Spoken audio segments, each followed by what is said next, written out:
په چمن سرحدي ښار کې نن اتمه ورځ هم د تاجرانو او د مختلفو مذهبي او سیاسي ګوندونو او د پی ټی ایم په ګډه سره پرلط روان وو چې په دغه پرلط کې ګډون کوونکو د چمن او سپین بولدک تر مابین سرحدي پوله پرانیستلو غوښتنه کول چې د سیمې د خلکو دپاره تجارتي دندې بیا شروع سي. نن ورځ په دغه پرلط کې د شرکت دپاره د پی ټی ایم مخکښ او مبارز غړي ملک مجید کاکړ هم د خپل هیات سره چمن ته راغلی وو.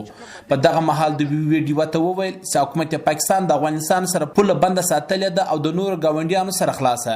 دا د افغان ملت د بیلیدو هڅې دي.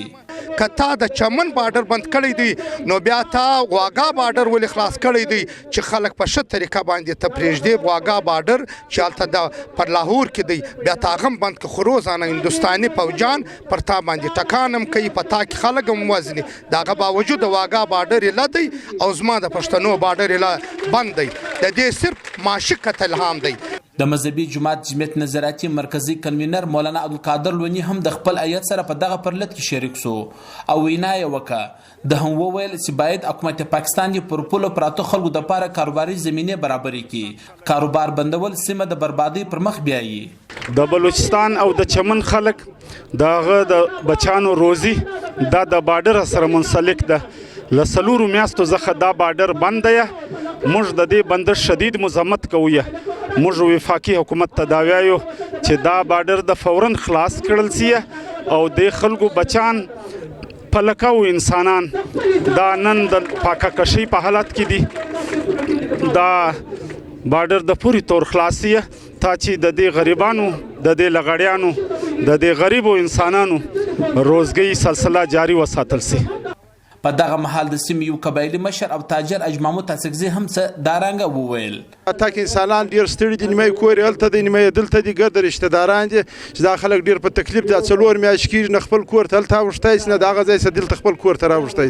نو زموږ د ګورنمنټ د کامبالا څخه دا اپیل دی چې دا بارډر دې برته واپس سي لکه کوم بارډر دا اویا کاله کېږي چې ملک جوړ شوی دی یا د انګریزانو په دور کې چې دا ملک چلېدی دا بارډر چلېدی هغه رقم دی. دا بارډر برته ایله کړي چې دا روټین برته بهاله چې دا خلک د دې تکلیف څخه خلاص.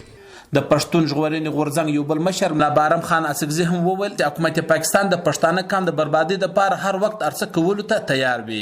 نن یې د سیمې په لکونو خلکو روزګار چې د پولې د تجارت سره وابسته دی بندول هم د سیمې د بربادۍ یو ټکی دی. زموږ روزګار پر بارډر باندې دی. موږ پر بارډر باندې خپل یو کاروبار روزګار د خپل مدد آپ تایید سره برابر کړی دی. خپل بچان ته یو ډوډۍ پیدا کوو. زموږ سره پاکستان ریاست درنونه پورې نو موږ ته یو روزګار را برابر کړی دی، نه یو کاروبار را برابر کړی دی، نه یو ژوند را برابر کړی دی. تعلیم می خراب دی، علم می خراب دی، بجلی نسته. یو مصیبت زده داسې مصیبت زده یو چې د هغه انتها نسته.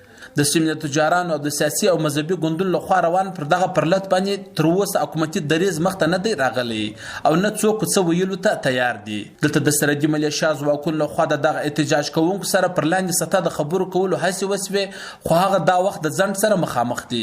د سیمې خلک د 2 مارچ کم ورځ چې پوله بنده سوې ده د هغه څه مخکې وضع باندې د پولو پرانیستل غواړي. خو دلته چارواکي وایي د کورونا عالمي وبا له وجې میدو د پیمانه باندې پولو خلاصولو ته تیار دي. خو دغه احتجاج کوونکي دغه دریځ نه مني.